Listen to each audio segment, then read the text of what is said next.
Mateo 12, del 1 al 8. Puede leerlo ahí sentado, vamos a leerlo un versículo y ustedes leen el otro, igual que hicimos con el Salmo. Vamos a leer, uno leo yo y uno leen ustedes. Dice así: en aquel tiempo iba Jesús por los sembrados en un día de reposo, y sus discípulos tuvieron hambre y comenzaron a arrancar espigas y a comer.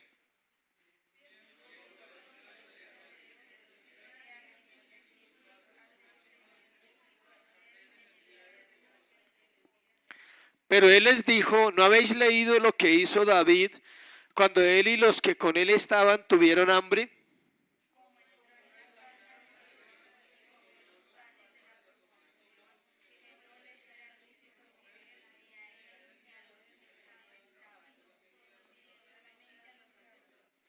¿O no habéis leído en la ley cómo en el día de reposo los sacerdotes en el templo profanan el día de reposo y son sin culpa?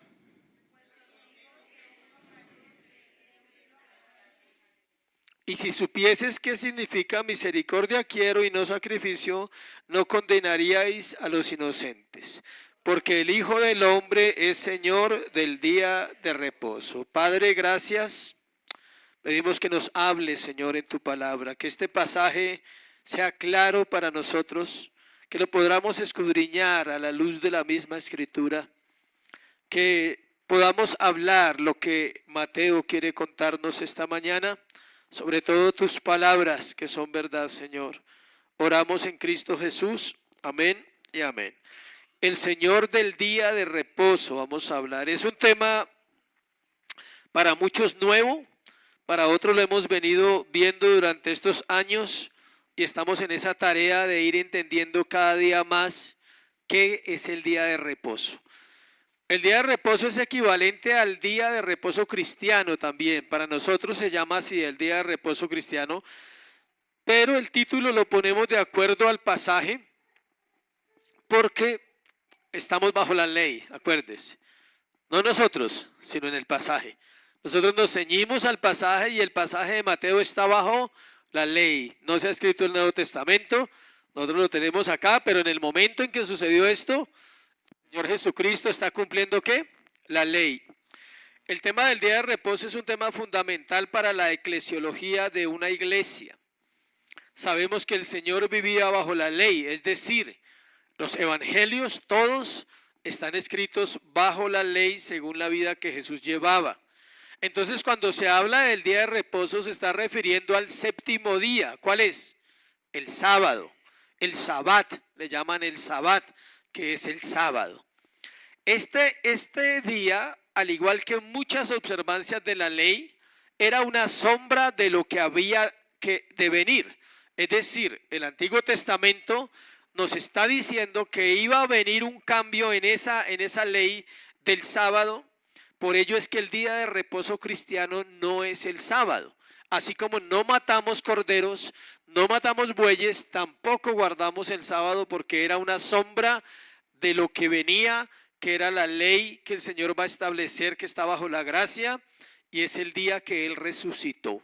Si quiere, acompáñenme a Apocalipsis 1:10 y vamos a ver lo que dice el apóstol Juan allí. Dice: yo estaba, Juan, en el Espíritu en el día del Señor, y oí detrás de mí una gran voz como de trompeta. Es la voz de Dios, del Señor.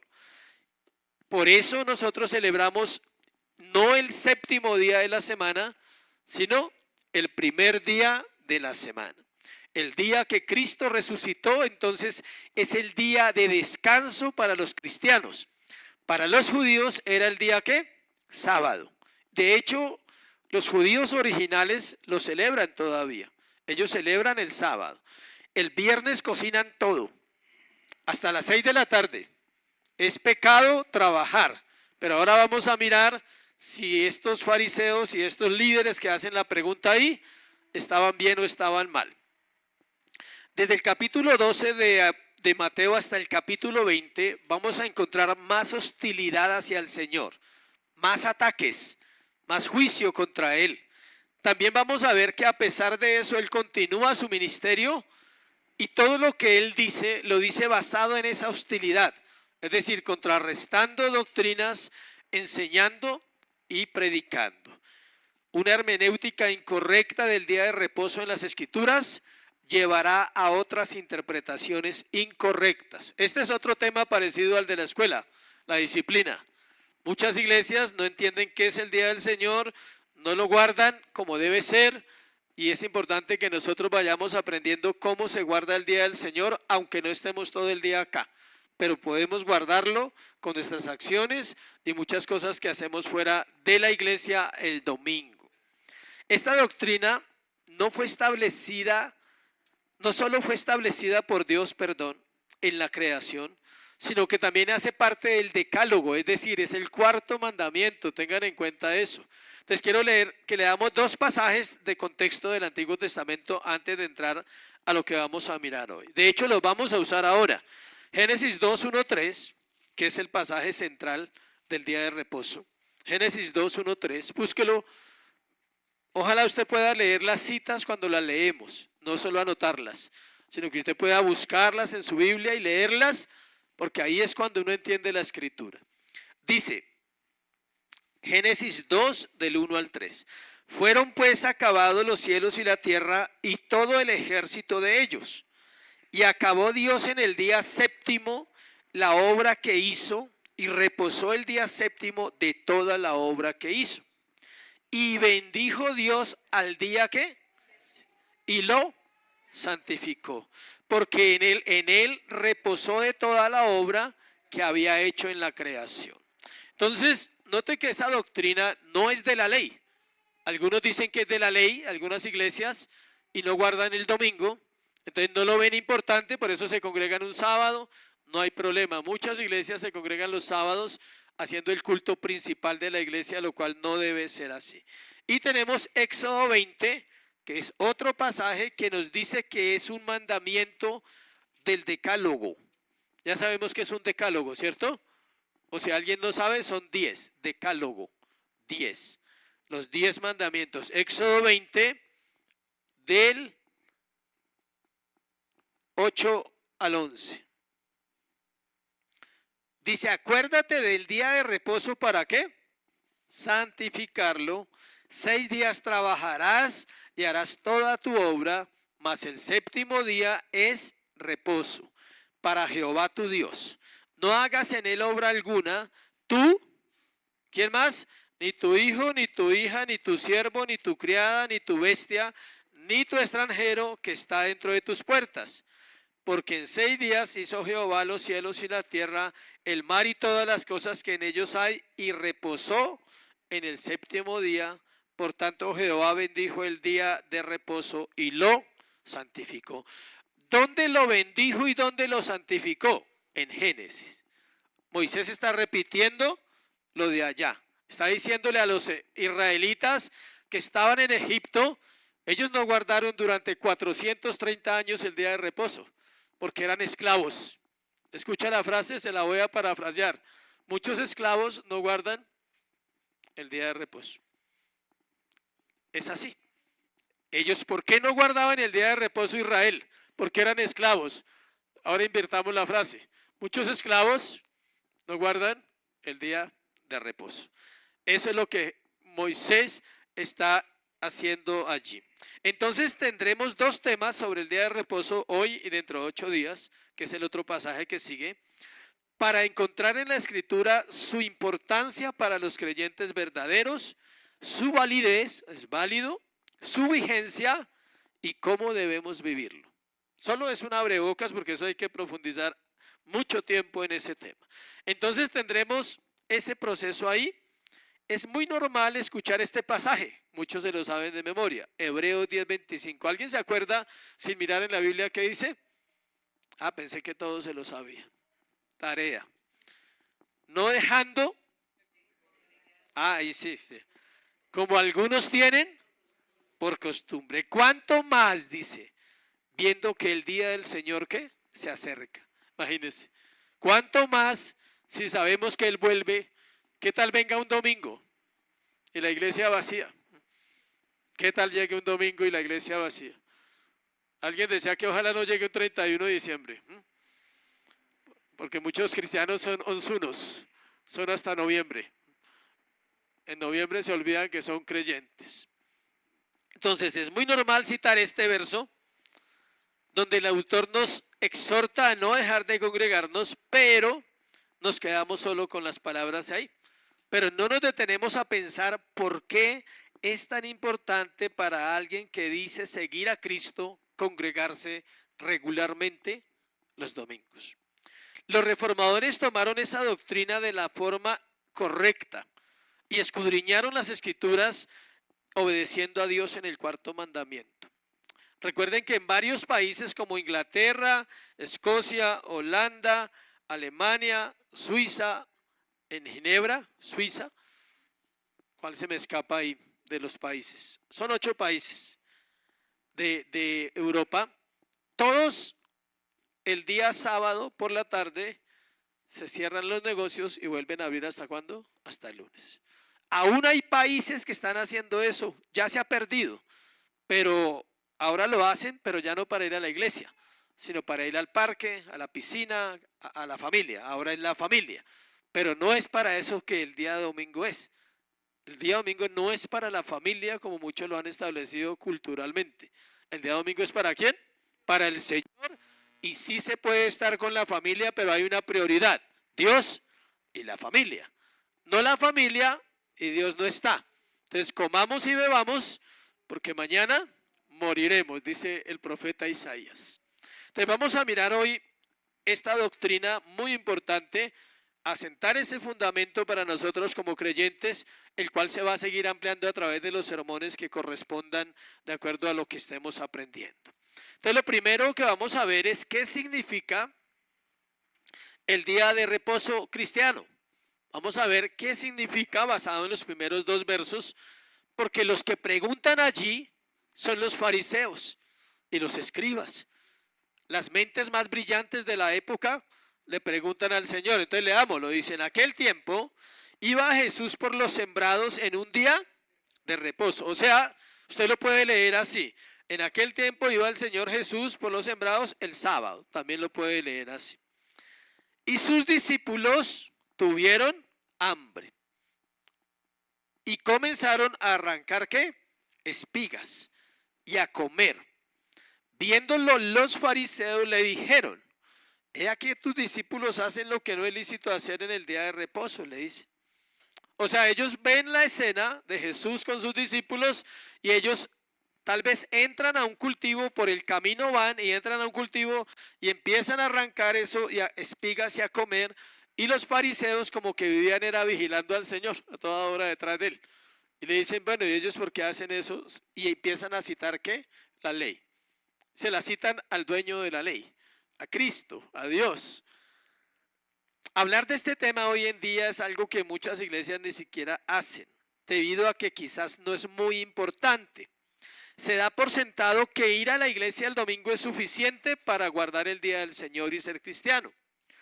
Es clara la escena aquí, ya la describimos, entonces no me voy a devolver ahí.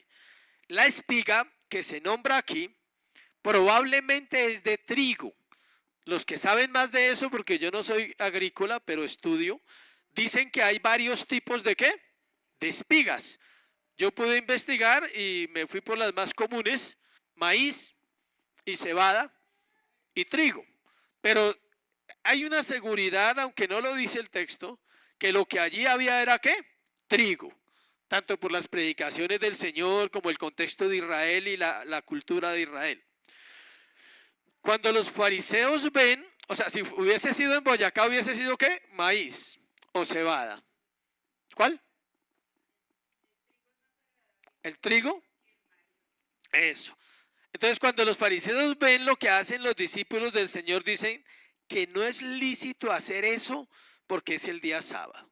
Estos hombres o este sistema religioso había pervertido absolutamente el día del Señor, el día de reposo. Un sastre no podía llevar una aguja porque era una herramienta ¿de qué? De trabajo. La gallina no podía poner un huevo porque trabajaba.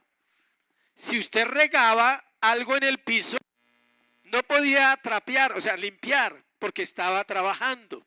Cosas así. Cualquier cosa, movimiento raro que hiciera, eran legalistas. Entonces decían, no, eso es trabajar. Y obvio, ellos habían pervertido esta ley que ahorita vamos a mirar que sí está, pero que no dice lo que ellos dijeron. Dice, para algunos, al igual que el diezmo del día de reposo, no debería ser practicado en la iglesia después de Cristo. Esto es obvio, porque tienen una hermenéutica deficiente y acomodan la doctrina a su corazón. Cuando alguien quiere algo, lo acomoda a su corazón. Y le busca peros y le busca cosas, pero bíblicamente tanto el diezmo como el día de reposo está establecido antes de la ley, no en la ley. ¿Qué hace el Señor en la ley? Lo instituye, lo ratifica, dice, esta es la ley de Moisés. Si usted le gusta leer y estudiar, todos los 10 mandamientos están en Génesis, todos los 10. Y todos violados, absolutamente. Obvio, no están obedecidos. Todos están violados por el pueblo de los patriarcas. La bigamia, el adulterio con varias mujeres. El hecho que ellos las tuvieran no era que estaban haciendo bien. Miren los problemas familiares que tuvieron por hacer eso. Génesis 2:1-3 está esta doctrina. Tiene su fundamento desde antes de la ley y en la ley. Ya leímos los dos textos principales. Pero vamos a hacer un pequeño recorrido para este primer punto de esos versículos de Génesis 2:1-3 para estudiar un poquito. Los que están estudiando, les recuerdo cómo funciona el estudio de un pasaje cortico. Capítulo 2, versículo 1-3. ¿Cuál es el contexto de ese pasaje? Génesis 1:26 en adelante y luego Génesis 2:4-7. Ese es el contexto. O sea, si usted quiere entender esos 3 versículos, tiene que mirar de qué viene hablando Moisés. Y en Génesis 1:26 habla, entonces dijo Dios, hagamos aquí al hombre. Dios está hablando del hombre. El contexto de un versículo siempre es antes y después. Dios me dio una palabra, dice la gente, y solo se sabe el versículo. No se imagina todo lo que encuentra antes y todo lo que encuentra después. El tema del día de reposo es para el hombre. Habla del hombre antes y habla del hombre después. Si quiere leerlo, desde el 26 dice, y el 27 dice, creó Dios al hombre. ¿Sí? Está hablando del hombre. Y en 2:4, estos son los orígenes de los cielos y de la tierra cuando fueron creados el día que Jehová Dios hizo la tierra y los cielos. Y luego va a hablar de la creación otra vez del hombre. Dice que Dios crea el hombre a su imagen y semejanza y quiere que el hombre sea como él es. ¿Cómo es Dios? Santo. Dios quiere que el hombre haga lo que Dios hace. Por eso dice que hizo los cielos y la tierra en 6 días y reposó el día séptimo. Y él dice, yo quiero que el hombre que cree viva como yo le estoy enseñando. Es una enseñanza. 6 días trabaja y el séptimo descansa. El día de reposo fue dado para que sus sacerdotes se reúnan en el templo. Adán es el primer sacerdote de la Biblia y tiene un templo. ¿Cuál es el templo de Adán? El huerto. El huerto. Adán no fue creado en el huerto, ya lo hemos estudiado. Adán fue tomado y traído ¿a dónde? Al huerto, que es el templo. Usted no fue creado en la iglesia, usted fue creado y luego fue tomado del mundo y traído ¿a dónde? Al templo. ¿Sí ven las similitudes? ¿Cómo son de especiales allí? Adán era un sacerdote, debía adorar. El Señor le dio un día para hacerlo de manera especial. El huerto era el templo de Dios. Dios está allí y Dios le da un modelo para que lo viva. Él le dice, Adán, ya te creé, ahora te voy a enseñar cómo debes vivir. Vas a trabajar 6 días en el jardín del Edén, a labrarlo, a cuidarlo, a regarlo, para que pueda comer, a cultivar, todo eso. Y el séptimo día vas a descansar. Aclaro, reposar no es dormir, que es lo que a la gente le gusta el domingo. No hacer nada. Reposar es el cambio de actividad de su trabajo normal de todos los días para tener un día que es especial. Es diferente porque Dios así lo estableció. Y mire estas preguntas que vamos a responder. ¿Por qué el creyente debe descansar? ¿O por qué el creyente debe guardar el día de reposo si usted lo está notando? Varias razones. La primera, estamos en Génesis 2, 1, 3. La creación ha sido terminada. Fueron pues acabados los cielos y la tierra, versículo 1 de capítulo 2 de Génesis. Y acabó Dios en el día séptimo. ¿Por qué el cristiano debe descansar el domingo y debe dedicarlo al Señor? Porque la creación ha sido terminada. Ahora, ¿cuál creación? ¿La de los cielos y la tierra? No, su alma. Le dieron un alma nueva, esa creación ya fue terminada, no sucede sino una vez.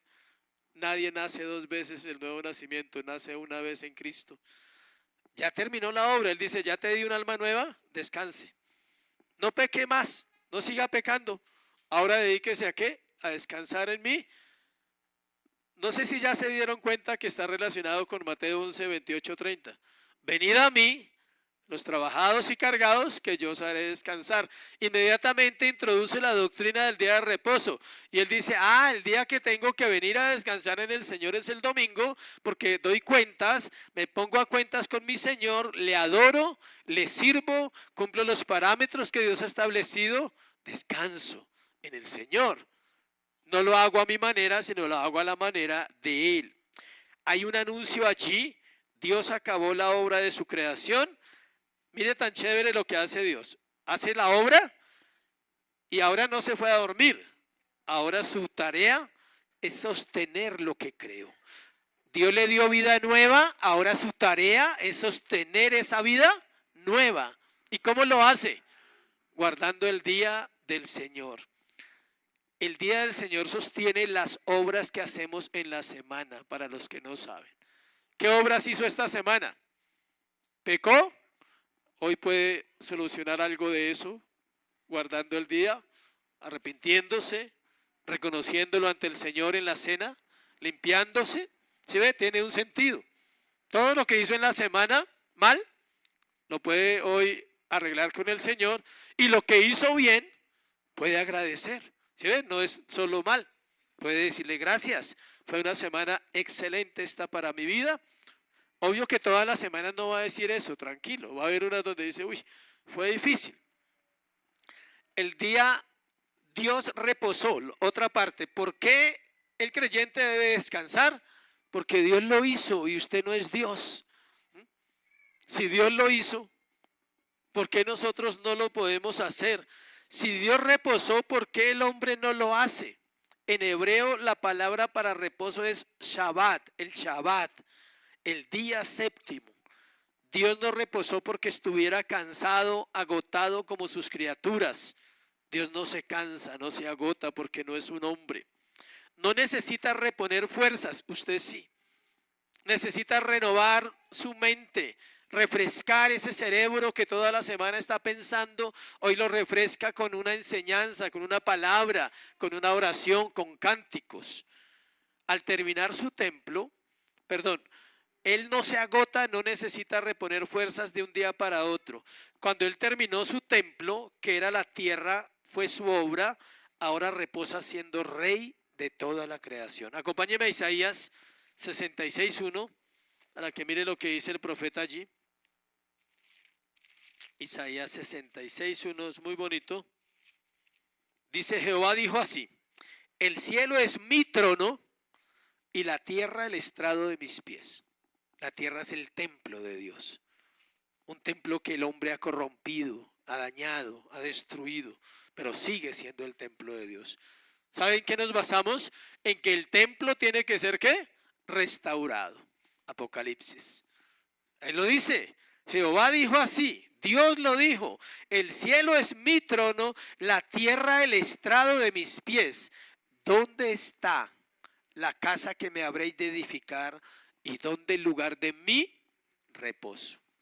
Él hizo la creación y reposó. ¿Cómo reposa? Ayudando o no ayudando, sino teniendo el control de ella, llevándola hasta el cumplimiento del plan perfecto. El patrón de reposo al terminar la obra aparece en otros textos. Salmo 132 del 7 al 8. Salmo 132 del 7 al 8. Ahí aparece el concepto de reposo.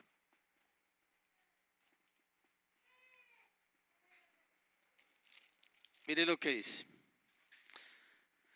Dice, entremos en su tabernáculo. Este es un tabernáculo, la iglesia.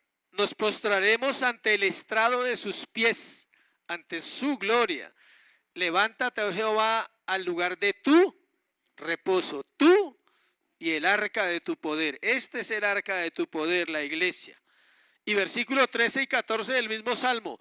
Porque Jehová ha elegido a Sión, que es la iglesia, la quiso por habitación para sí. Este es para siempre el lugar de mi reposo. Aquí habitaré porque la he querido. Él quiere reposar, ¿dónde? En su iglesia. Y quiere que el cristiano venga y también que repose en él. O sea, deje las cargas, las luchas, las batallas, los pecados, las mañas, todo lo que tiene que dejar. El domingo déjelo y váyase a vivir una semana diferente. Otra razón por la cual el día del Señor debemos guardarlo. Es un día ¿qué? Santificado y bendecido. Si usted lee la Biblia y le gusta, todos los días el Señor dijo algo del día que creó. Ahí antecitos en versículo 1:31, vio Dios lo que había hecho, he aquí era bueno en gran manera. Si usted lee antes, el versículo 25, hizo Dios animales de la tierra según su género, ganado según su género, todo animal que se arrastra sobre la tierra según su especie, y vio Dios que ¿qué? Era bueno. En ninguno de los 6 días Dios dijo eso. Siempre dijo algo. Buen día, me rindió, hice hartas cosas hoy. Ya hice los animales, full, ya no tengo que hacer más animales. Ya hice los cielos, ya hice la tierra, pero el séptimo día hay algo especial. Es un día santificado y es un día ¿qué? Bendecido. Es el único día de la creación que pasa eso. Por lo tanto, es un día apartado. Tiene un estatus único en la semana. Dios no lo hizo porque Él lo necesitara. Lo hizo por causa del hombre. Marcos 2:27. Marcos, hablando del mismo pasaje de Mateo, en Marcos 2:27, mire lo que dice ahí. Exactamente lo que estamos hablando. Dice, también dijo, o sea, Jesús, el día de reposo fue hecho por causa del hombre y no el hombre por causa del día de reposo. Es decir, el día de reposo es un regalo que Dios le dio ¿a quién? Al hombre. Y aún así no disfrutamos el regalo. Nos ocupamos de otras cosas. Lo que es bendecido por Dios no es el día en sí, sino los seres humanos que obedecen el cuarto mandamiento. Son bendecidos porque están diciendo, Señor, creemos que es un día santo y creemos que es un día bendecido. Recordemos que la santificación está relacionada con la palabra santo, que significa apartado para Dios. El día de reposo es una sombra de lo que el creyente va a disfrutar un día eternamente. La Biblia dice y nos lleva a una razón más poderosa para guardar el día del Señor, y es que el día del Señor o el reposo es escatológico. Tiene que ver con el fin de los tiempos. Si a usted no le gusta el domingo dedicárselo al Señor, no creo que esté preparado para estar eternamente en el cielo. ¿Por qué? ¿Por qué habría de estar allí? ¿Cuál es la razón? ¿Solo porque usted cree que los que dicen que es salvo por creer? No. Necesita practicar cosas acá. Leer, orar, estudiar, adorar, ofrendar. Todas esas cosas hacen parte de algo que usted va a hacer eternamente de una manera impresionante. Alguien dirá, ¿y en el cielo se ofrenda? Sí, toda el alma, todo el día. No hay tiempo, allá no hay horas, no hay minutos. La ofrenda somos nosotros, porque el Padre la compró a través de su Hijo Cristo en la cruz del Calvario y vamos a estar eternamente agradecidos con Él. Cuando hablamos de escatológico, hablamos de lo que sucederá cuando la iglesia completa entre en la eternidad con Cristo. Veamos Hebreos capítulo 4, del 9 al 10. Y mire lo que dice: por tanto queda un reposo para el pueblo de Dios, porque el que ha entrado en su reposo también ha reposado de sus obras, como Dios de las suyas. De sus obras. Ahora su vida cristiana ya no es lo que usted quiere o la que a usted le parece. Ahora las obras son las que Dios quiere que hagamos, y son todo ese conjunto de cosas que un cristiano debe vivir. Dice: el que ha entrado en su reposo, en el de Dios.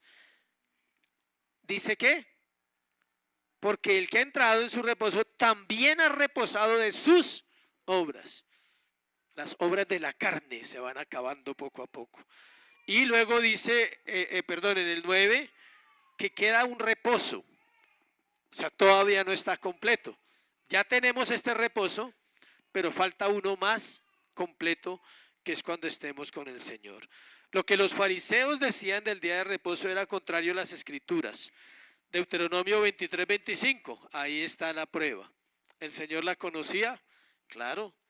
Y con esa cita yo creo que les dijo: vayan y lean. Ahorita los manda a leer. Deuteronomio 23, 25. Ahí está lo que decía la palabra. Ellos se habían inventado el resto. 23, 25 de Deuteronomio. Cuando entres en la mies de su prójimo, oiga, podrás arrancar espigas con tu mano, mas no aplicarás la hoz a la mies de tu prójimo. O sea, podía coger lo que le cupiera en la mano y comérselo. ¿Sí? Y eso se aplicaba si iba a un cultivo. Usted podía coger una manzana y no quitarle todas las manzanas al árbol, coger una y comérsela. Ahorita va a entender por qué se podía hacer eso y por qué esa ley estaba en el Antiguo Testamento. ¿Sí? O sea, tengo sed, ¿podía tomar agua de una finca de un vecino? Sí, no pasaba nada, podía tomar agua. Y eso tiene un sentido. Entonces, note que lo que ellos están haciendo no es bíblico, está fuera de la escritura. Lo que muchas personas hacen el domingo no es bíblico. Y es donde nosotros debemos revisar qué estamos haciendo aparte de venir a la iglesia. Vamos al siguiente punto. La interpretación del Señor del cuarto mandamiento, es decir, del día de reposo. Cuando hablamos de esta parte, nos damos cuenta que algo que caracteriza a Cristo es que Él siempre respondía a todas las preguntas ¿con qué? Con la Biblia. Miremos el versículo 3. Vamos a ver del 3 al 8, pero primero veamos el 3 acá. Dice: pero Él les dijo, ¿se acuerdan la pregunta? Señor, ¿ustedes por qué los discípulos están haciendo eso? ¿Por qué toman espigas y se las comen si eso no es lícito? Yo creo que el Señor les citó Deuteronomio y le dijo: mire, acá dice que sí pueden comer. Ahora dice: ¿no habéis leído? ¿Sí ve? Le dice: no habéis leído. Y les va a poner otro ejemplo de la escritura, lo que hizo David cuando él y los que con él estaban tuvieron hambre. ¿Cómo entró en la casa de Dios y comió los panes de la preposición, que no les era lícito comer ni a él ni a los que con él estaban, sino solamente ¿quién? Los sacerdotes. Los únicos que podían comerse el pan del templo eran ¿quiénes? Los sacerdotes. ¿O no habéis leído en la ley cómo en el día de reposo los sacerdotes en el templo profanan el día de reposo y son sin culpa? Y él dice: pues yo les quiero decir algo, uno mayor que el templo está aquí, Dios. Él es Dios. Y si supieses qué significa misericordia quiero y no sacrificio, no condenaríais a los inocentes. Está defendiendo a sus discípulos. Él está diciendo: mis discípulos están conmigo, yo soy Dios, ellos son inocentes de cualquier cosa que ustedes los puedan acusar. Porque el Hijo del Hombre es Señor del día de reposo. Vamos a explicar esos versículos uno por uno. Algo que caracteriza al Señor es la forma como responde. ¿A dónde los mandó? A leer. ¿No habéis leído? O sea, les dice: ¿ustedes no leen la Biblia? ¿No han leído la ley? ¿No son los estudiosos? ¿No son los maestros de la ley? Y cita el pasaje de 1 Samuel 21, vamos allá, 1 Samuel 21 del 1 al 6. Primera de Samuel 21, del 1 al 6. Es un pasaje muy bonito. Vino David a Nob, al sacerdote Ahimelech, y se sorprendió Ahimelech de su encuentro y le dijo: ¿cómo vienes tú solo y nadie contigo? David era un hombre muy importante, aunque fuera rey, o así no fuera rey, todo el mundo sabía que él iba a ser rey. Entonces todo el mundo se preocupaba por David y decía: ¿pero cómo estás solo, David? Respondió David al sacerdote Ahimelech: el rey me encomendó un asunto y me dijo: nadie sepa cosa alguna del asunto al que te envío y lo que te he encomendado. Y yo le señalé a los criados un cierto lugar, o sea, estaban escondidos. Ahora pues, ¿qué tienes a mano? Dame 5 panes o lo que tengas. El sacerdote respondió a David y dijo: no tengo pan común a la mano, no tengo pan, perdón. No tengo pan común a la mano, solamente tengo pan sagrado, pero lo daré si los criados se han guardado a lo menos de mujeres. David respondió al sacerdote y le dijo: en verdad las mujeres han estado lejos de nosotros. Ayer y anteayer, cuando yo salí, ya los vasos de los jóvenes eran santos, aunque el viaje es profano. ¿Cuánto más no serán santos hoy sus vasos? Así el sacerdote le dio el pan sagrado, porque allí no había otro pan, sino los panes de la proposición, los cuales habían sido quitados de la presencia de Jehová, para poner panes calientes el día que aquellos fueron quitados. Es un día de reposo. ¿Por qué? Porque el día de reposo es cuando se cambian los panes. Se cambiaban semanalmente, no necesita la Biblia decirlo, solo son leyes. Las leyes decían que el pan se tenía que cambiar ¿cuándo? El sábado. Hoy tenemos pan, a propósito, todo coincide, porque el Señor quiere, hoy tenemos cena, ¿sí? Entonces dice que este pan del versículo 3 y 4 de Mateo que nombra el Señor es el pan de la presencia de Dios. Los 12 panes que se ponían en las 2 corridas, o sea, en 2 cosas, se ponían 12 panes en 2 bandejas, se exhibían en la mesa de los panes de la consagración delante de Dios.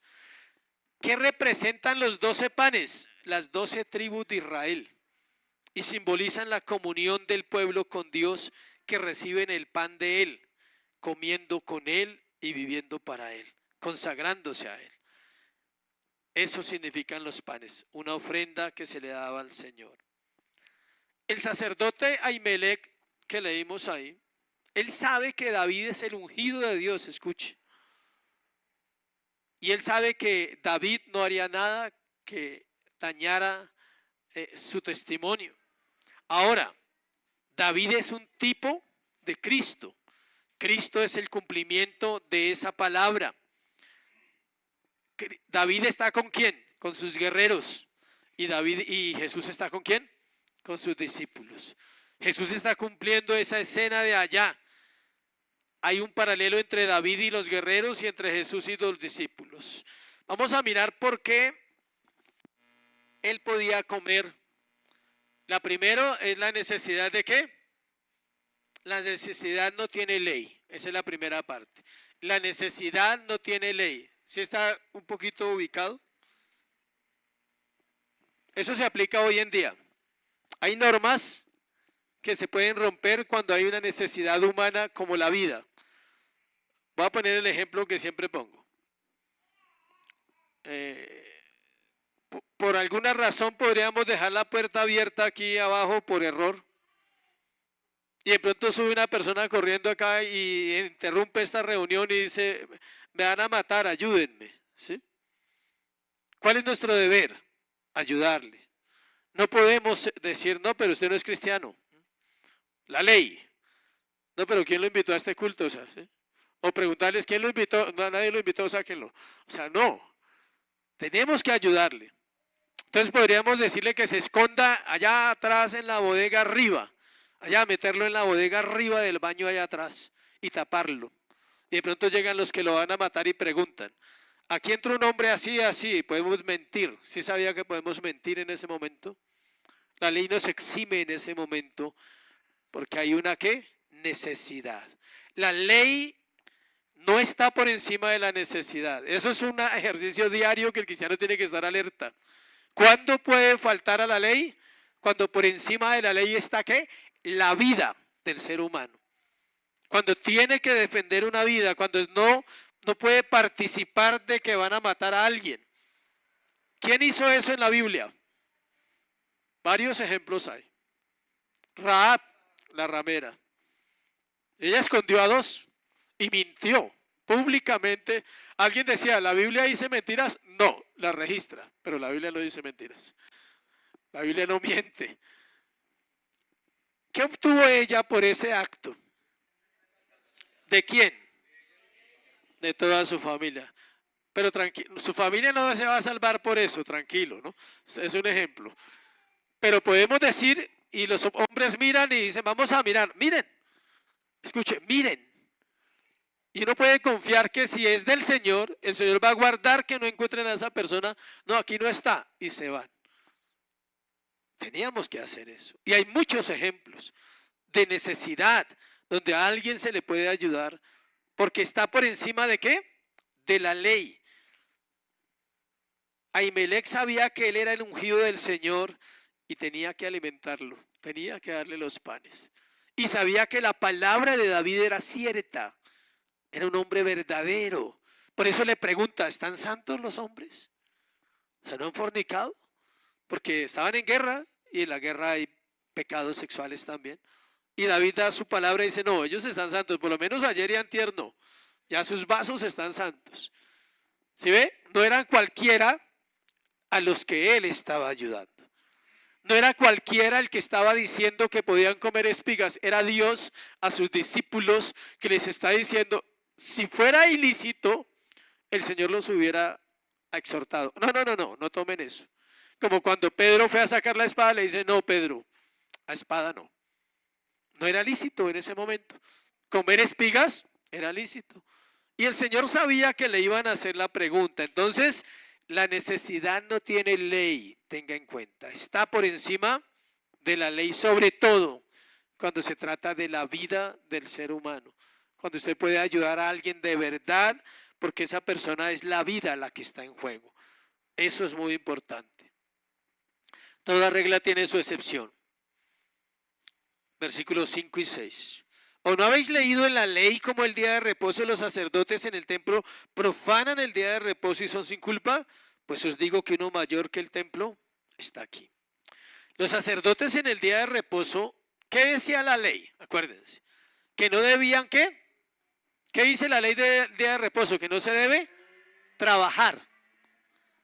Los sacerdotes en el día de reposo debían romper la regla de no trabajar porque debido a su labor sacerdotal estaban todo el día en el templo haciendo diferentes actividades. El legalismo de los fariseos queda al descubierto. Ellos lo habían leído, pero no tenían iluminación en su corazón. Estaban acomodando la palabra para que el pueblo tuviera ceguera espiritual. Así pasa hoy en día. Muchas iglesias están engañando a los que escuchan la palabra con normas raras de la Biblia, con cosas que la Biblia no dice, y el Señor los va a confrontar y vamos a citar ahorita la escritura. Mire lo que dice Números 28, 9, 10 que tenían que hacer los sacerdotes. Números 28, 9, 10.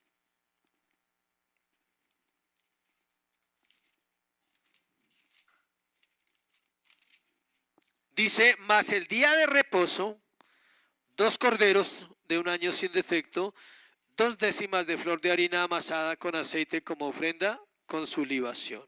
Versículo 10, es el holocausto de cada día de reposo, además del holocausto continuo y ¿qué? Su libación.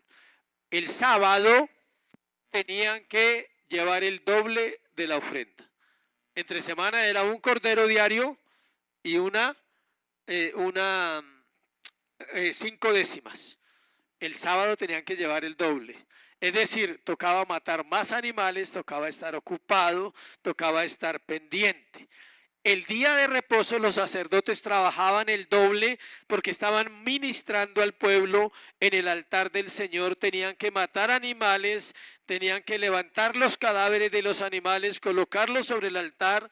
En realidad los sacrificios en el día de reposo eran dobles, pues se requería doble trabajo del sacrificio normal. Levítico 24, 8 al 9. Levítico 24, 8 al 9. Dice lo siguiente: cada día de reposo lo pondrá continuamente en orden delante de Jehová en nombre de los hijos de Israel como pacto perpetuo, y será de Aarón y de sus hijos, los cuales lo comerán en lugar santo, porque es cosa muy santa para el de las ofrendas encendidas a Jehová por derecho perpetuo. En el templo no se podía comer, y aún sigue siendo una norma que en el templo no se debe comer. Por lo menos en este servicio no se debe comer. No se debe mascar chicle, aclaro, para que no lo pegue en la silla. Es impresionante cuando vamos a hacer una jornada de aseo, encontrar los chicles pegados en la silla de creyentes. Y uno dice, ¿pero qué pasa? Eso lo entiende cualquier norma, cualquier persona lo entiende.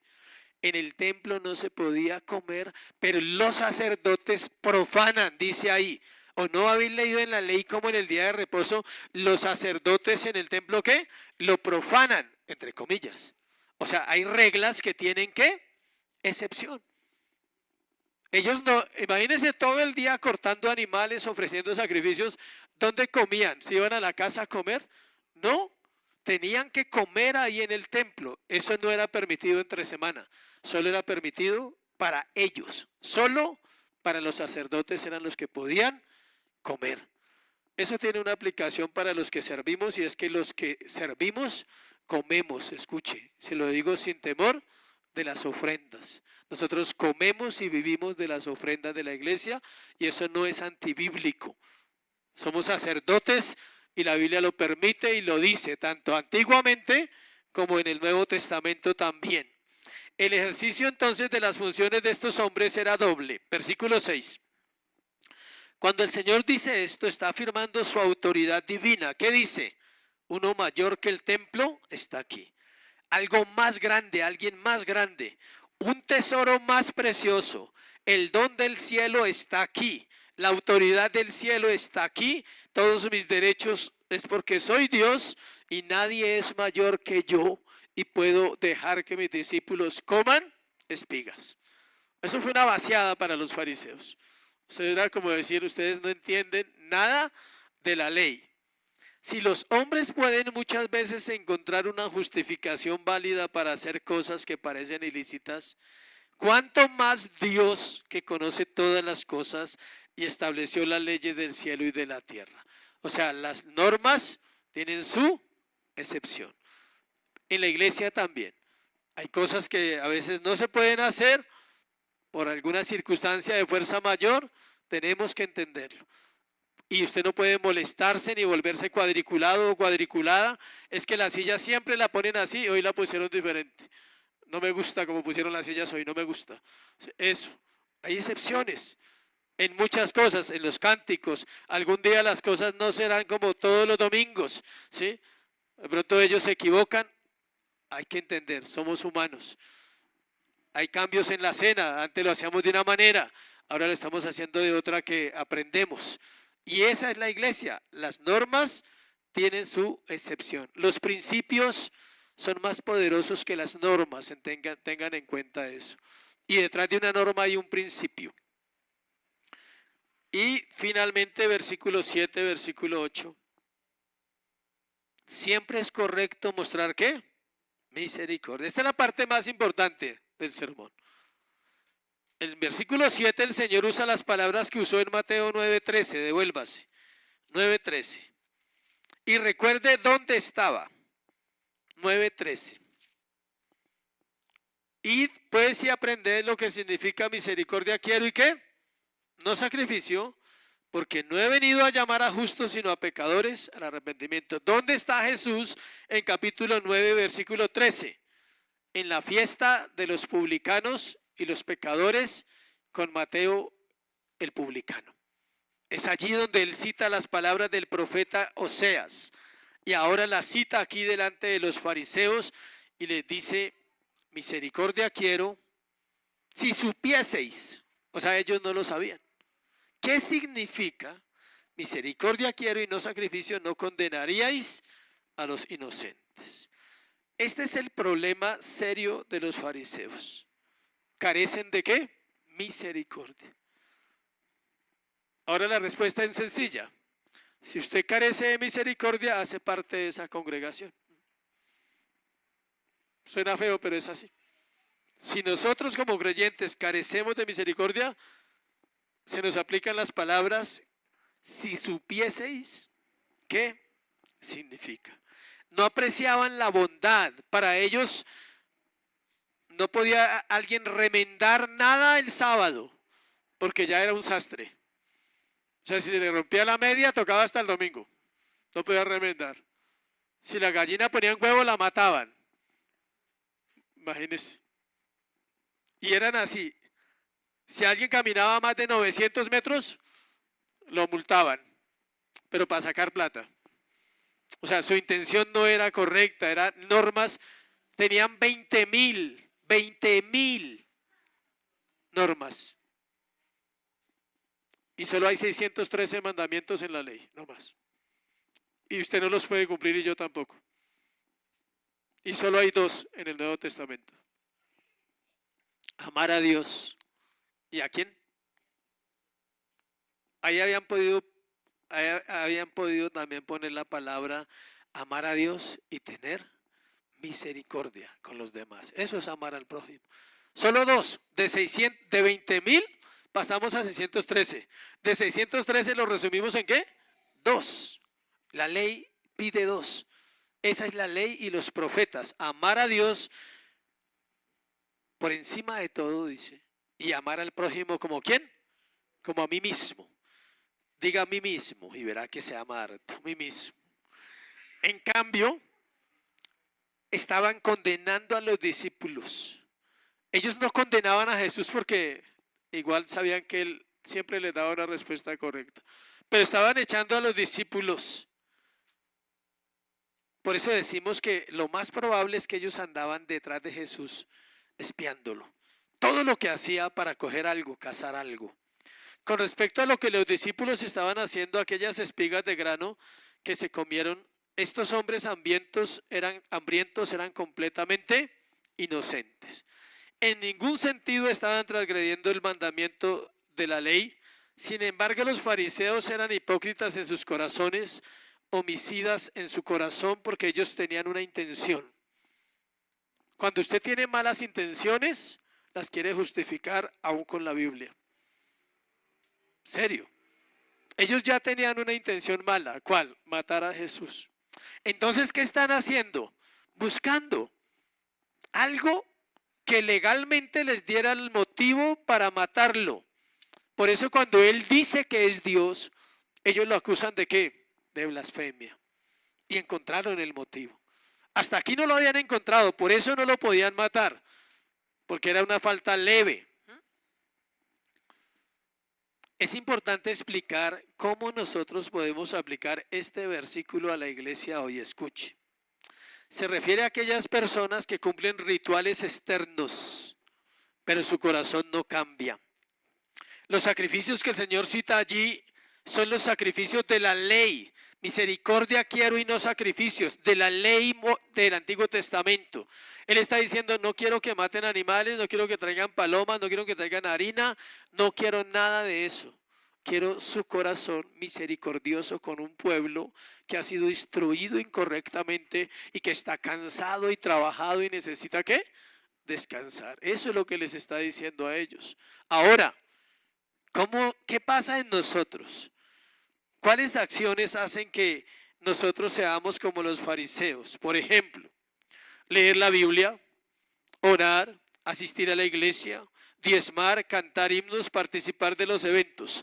A primera vista, uno diría, necesito 50 supercristianos así. Pero el error es que llegan a pensar que por eso tienen el cielo ganado, pero cuidado. El Señor está diciendo que nada de eso sirve si usted no tiene misericordia en su corazón con el prójimo. Si usted está juzgando a todo el mundo a toda hora. Si usted está pensando que usted es más santo que el resto de la congregación. Si usted cree que porque usted participa de ciertas cosas es mejor creyente que otros, usted está equivocado. Pero tengo que hacer la claridad del otro extremo. Los que no hacen nada. Hay otros que no hacen ninguna de esas obras y también creen que están bien. ellos han caído en un problema más serio que se llama antinomianismo. No oran, no leen, no ofrendan, asisten de vez en cuando a la iglesia, no les gusta cantar porque les parece aburridor, no les gustan los eventos porque ellos no tienen por qué venir. Es peor. ¿Por qué? Porque simplemente están en un entendimiento muy diferente de lo que es el evangelio. Ya Cristo murió por mí, ya soy salvo. No, Dios pide que obedezcamos. Entonces los dos extremos son un peligro. Es importante tener un equilibrio del día del Señor, lo que hay que hacer y hacerlo con un corazón. Da lo mismo, escuche, todo esto si tú no amas a tu esposa, por ejemplo. Si tú no amas a tu esposo, para los casados. Da lo mismo si tú malformas a tus hijos y haces todas estas cosas en la iglesia y estás destruyendo la vida de tus hijos. Da lo mismo. Eso es falta de misericordia, ¿sí sabía? Da lo mismo si haces todo eso y en la empresa de lunes a viernes te portas terrible, coqueteas con el mundo, hombre, mujer, la mujer con los hombres.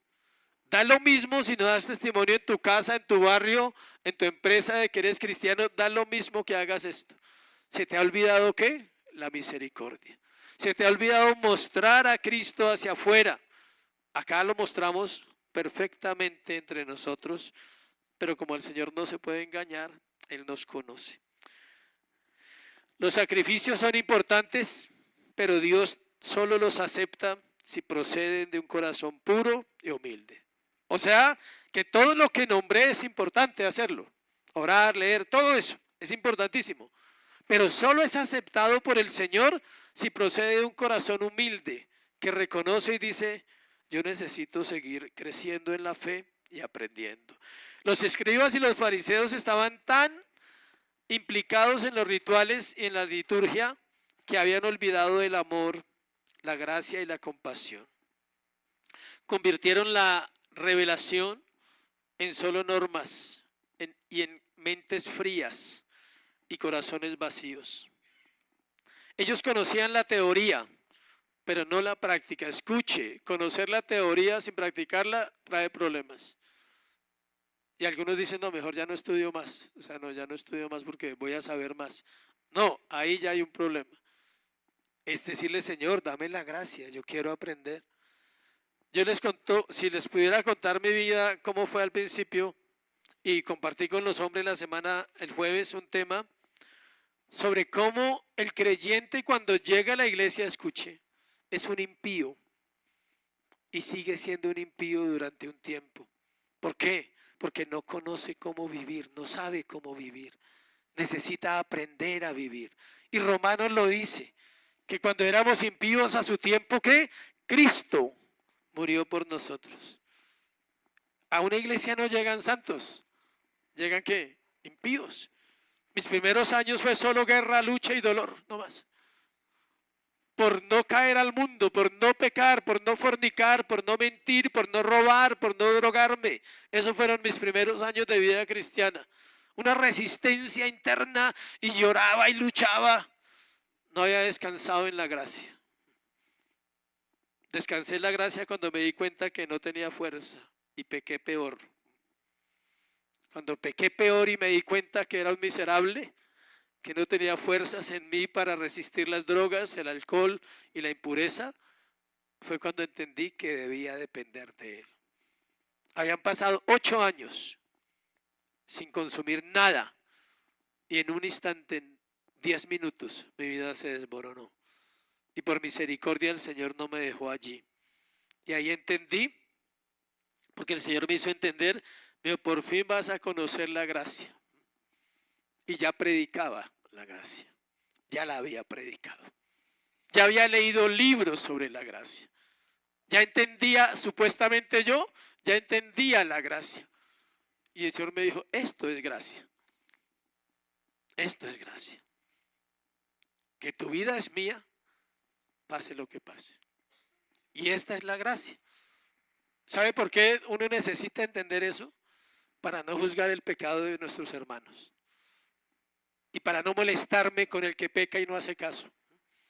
Y para poder pastorear una iglesia necesitaba entender la gracia en mi corazón primero y entender que era un hombre débil y sigo siendo un hombre débil. Eso hace que tú puedas ser misericordioso y no juzgar a tu hermano o a tu hermana o a tu familia, aunque están muertos. Pero no eres nadie para juzgarlos. Tu llamado es ¿a qué? A orar por ellos. Misericordia quiero y no sacrificio. Puedes ayunar 20 días por ellos y no te da derecho a juzgarlos. Si quiere hacerlo, hágalo. Pero eso no le da derecho a usted a juzgar a nadie. Eso es lo que el Señor está diciendo ahí. Versículo 8. Porque el Hijo del Hombre es Señor del día de reposo. Con esta declaración está diciendo, mis discípulos son inocentes. Y con esa declaración está diciendo, mi iglesia es inocente. Tú y yo somos inocentes hoy.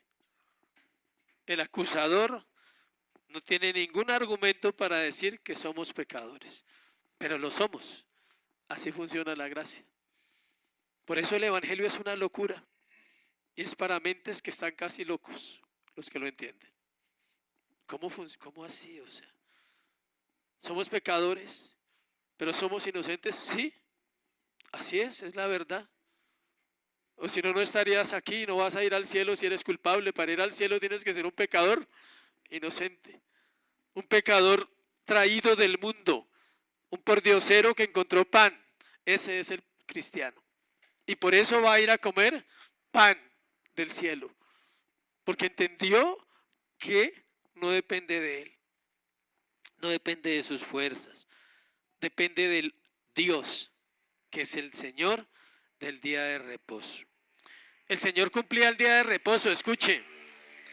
No solo se congregaba en la sinagoga, también compartía con los necesitados, sanaba el día de reposo, echaba fuera demonios, resucitaba muertos, porque Él quería enseñarle a todo el mundo, esto es misericordia. ¿Cuántos domingos compartes el pan con otro? Hablo físicamente. ¿Cuándo has ido a almorzar con tus hermanos un domingo en vez de irse a la casa a dormir toda la tarde? Eso es misericordia. Voy a invitar a un hermano de la iglesia o voy a invitar a un asistente de la iglesia a almorzar. Nosotros tenemos esa costumbre de salir con alguien los domingos porque creemos que hace parte de comunión también. Compartir el pan con el hambriento, dice el Señor. No porque tu hermano esté hambriento, tranquilo que también puede invitar. O sea, ¿sí? Pero es un gesto bonito de compartir, de conocernos. ¿Cuál persona usted no conoce en la iglesia? Pues nunca habla con nadie, pues ¿a quién va a conocer? Toca conocer, toca invitar. Por fe en los creyentes, aún ahora, el principio de entrar en el reposo está vigente, o sea, por fe para nosotros. Constantemente es seguido por un trabajo de amor. El domingo es el día en que nosotros podemos compartir más de Dios a otras personas. Alguien visita a otro por la tarde y va y quiero compartir el evangelio. Vaya, visite un familiar el domingo después de la iglesia y compártale el evangelio. Eso es. ¿Sí? Ya que no, es que entre semana no tengo tiempo porque estoy trabajando todo el día. Pues vaya el domingo que tiene tiempo. Llévele la palabra. ¿Sí? Pero es que no me escucha. Vaya, ore primero. ¿Sí? Haga algo para que el día del Señor sea verdadero. ¿Por qué se hace eso? Por gratitud. Y me impresionó esto con lo que voy a cerrar. Escuche, el orden era el siguiente: 6 días de trabajo, un día de reposo. Y el Señor en su poder y en su sabiduría y en su amor y su misericordia lo hace al revés. Un día de reposo, 6 de trabajo. O sea, el cristiano comienza ¿qué? Descansando, no termina descansando. ¿Sí ven la diferencia? Primero la semana terminaba y ellos descansaban. Ahora el Señor dice, descanse para que comience ¿qué? La semana. O sea, hoy es el primer día de la semana y su semana debe empezar bien. Por eso comienza bien cuando estamos acá. Ellos no, ellos 6 días y iban el séptimo. Cómo Dios invierte las cosas. Dice, la semana ahora comienza con el día de reposo. En resumen, Jesús afirmó su autoridad sobre el día de reposo, interpretándolo por palabra y hecho en la Biblia como el día de la verdadera libertad del cristiano, como el día del gozo, como el día de rendir servicio a Dios, como el día de mostrar misericordia a otros, todo a través de la adoración. Adorar no es cantar, iglesia. Adorar es todo esto. Es compartir la vida cristiana con otros. Eso es adorar. Es enseñarle a una persona la Biblia. ¿Quiere adorar al Señor? Busque uno muerto y enséñele la Biblia para que la Biblia le dé ¿qué? Vida. Eso es adorar. No es cantar y llorar en el canto y Dios. Tal vez lloras por culpa y no por amor. Pero es válido si lo haces, estoy aclarando. Es válido si lo hace. Pero amar es invitar a un muerto a la vida y decirle, me gustaría compartirte el evangelio. Eso demanda tiempo y eso demanda amor, porque toca ir a la casa y leer la Biblia con él, y toca ir a la casa y orar por él, y toca sacar un tiempito para un desconocido que no conozco, pero necesita la palabra del Señor. Amén.